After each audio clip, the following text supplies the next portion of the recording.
Ross, as you know firsthand, being successful in any professional sport is not a given. Hearing you at the Winterfest during the Diamond Talks, I found one of the things you said quite fascinating when you were dealing with the fans. And one of the things somebody asked you had something to do about being a corporate guy. And you're like, you know what? I'm the furthest thing from a corporate guy. I spent all those years trying to make it by being a minor league player. What kind of life is that like for a young man who has aspirations of being a major league player, but you're living the life, riding the buses, and just trying to make a name for yourself? You know, there's what everyone knows about the long bus rides and, you know, the less than stellar hotels and ballparks when I played where there was rarely a full crowd. But still, my best memories, they were extremely fulfilling time, but it's also very stressful because one, you're just the stress of just competing and trying to do what's best for that team that night is more than you would think, or is more than I expected. You know, it's not as individually focused as you would think. Now, when you do have time to yourself and you are thinking about on a long bus ride or, you know, whatever quiet time you had, and you're thinking about what it means for your career, the rest of your life, and what the reality of your hard work turning into major league potential is daunting because of the numbers. When you're a minor league player, you're looking across at 80 to 90 pitchers in one organization trying to fill potentially 12 spots, and that's not factoring in trades and acquisitions for a major league team. So that in itself can feel very daunting, and it's eye-opening when you come into the fold. And one of the things that I learned quickly was that, you know, trying not to focus on that would definitely be in your best interest. And some of the best players, I feel, do that either somewhat naturally or work at it. At what point, Ross, do you realize that dream that you probably, and many have had since they were kids, when that dream is not going to come to fruition? What is that moment like for a young ball player? There's no doubt about it that it's a difficult time. I watch it. I see it all the time now. I see it with our players now. When some cases it's major league, some cases it's minor league. When you're realizing that time is up, and it's always different reasons, but usually at the forefront is ability to compete at whatever level that is. So that's never fun, right? You know, getting to the realization that you're probably not going to be able to advance, or at least stay at the level that you are, is difficult in any walk of life. So when it is something that has been your dream, then obviously it's even more difficult. I remember vividly trying to explain that to Marco Scutaro, who couldn't understand that I was consciously making a decision. You know, there's the old adage, you have to have the uniform ripped off your back. And he couldn't understand that I was making a decision proactively to begin my career without a player's uniform on and move into the coach's locker room and put a coach's uniform on. Ross, following the 1999 season, you actually transitioned into a pitching coach and a translator.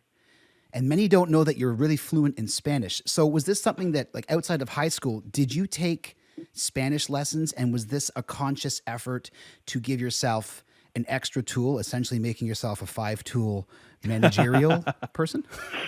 So I grew up in Miami, Florida, so I always heard Spanish. I was always around it, and they developed the ear for it, and then took it all the way through high school and college. Played in Venezuela. When I was in the minor leagues, I was always spending time with guys like Marco Scutaro and Willie Valera, Willie Martinez, and a long list of guys that, because of my upbringing, being around a lot of Cuban-American players, it was natural for me and drawn to them.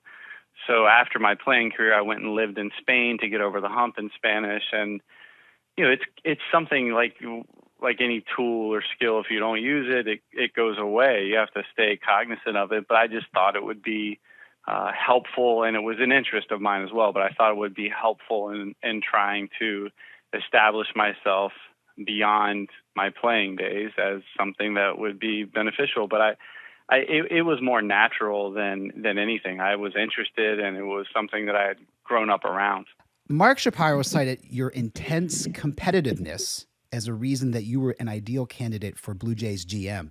And just listening to you moving to Spain, and part of the reason is because you wanted to become more acclimated in the language, this goes to this whole competitiveness thing. This is some intense interest in developing your craft as a manager or as a general manager. Yeah, I mean, I think, we're all extremely competitive in this arena, in this world of professional sport. And if you're not, it's not really for you because it is, you have to be comfortable thinking about that nonstop. Is where is the next competitive advantage? Where is the next resource? Who has the best resources? Who's using information in the best ways? Or who's, as a minor league player, I used to always think about my competition when I was working out, when I was running, when I was throwing bullpens, and I tried to turn practice into a competition constantly. Anything that I'm doing, I'm more comfortable when I am competing than when I'm not. So I think that's just a natural trait that's in just about all of us in professional sport, and I'm just about anybody that appreciates it and watches it. Being a former player is not a prerequisite to being a general manager in baseball, but with the experiences you have and the knowledge you have from your days, especially grinding it out in the minor leagues, how have you been able to utilize that to relate to players more? Because we know that being a manager and a general manager in this game is not just about knowing talent and about making moves. It's about dealing with human beings. And having been there, how are you able to utilize those experiences to gain that trust and respect from your players? I do think it's a small aspect, and I don't take it for granted by any means, but it's a part of who I am and very much a part of the reason that I'm fortunate enough to be in one of these seats today. But the benefit, I suppose, you could discipline yourself to having. And what I mean by that is the only way that I really truly benefit, because I didn't play in the major leagues and I don't know what that's like, and that's a whole nother level of pressure and expectation, and accomplishment, obviously. But what I am, it's easy for me to remember how hard it is to compete at any level, and for an A-ball player. So it's easy for me to really understand and respect how players respond to stress, and how oftentimes reactions, behavior, things that you're seeing that someone might perceive to be less than ideal. Oftentimes, maybe there's just a little bit more compassion or empathy that comes naturally to me. I don't know that. It's hard to compare it, but that's what I feel, is that oftentimes that it's natural for me to think about and see the stress that a player is dealing with when they don't realize their own expectation or the expectations of others. So, but I think anyone could discipline themselves to think that way and remember just how hard it is to be a professional baseball player. Ross, upon coming into the Blue Jays organization, what did you learn from interim GM Tony LaCava?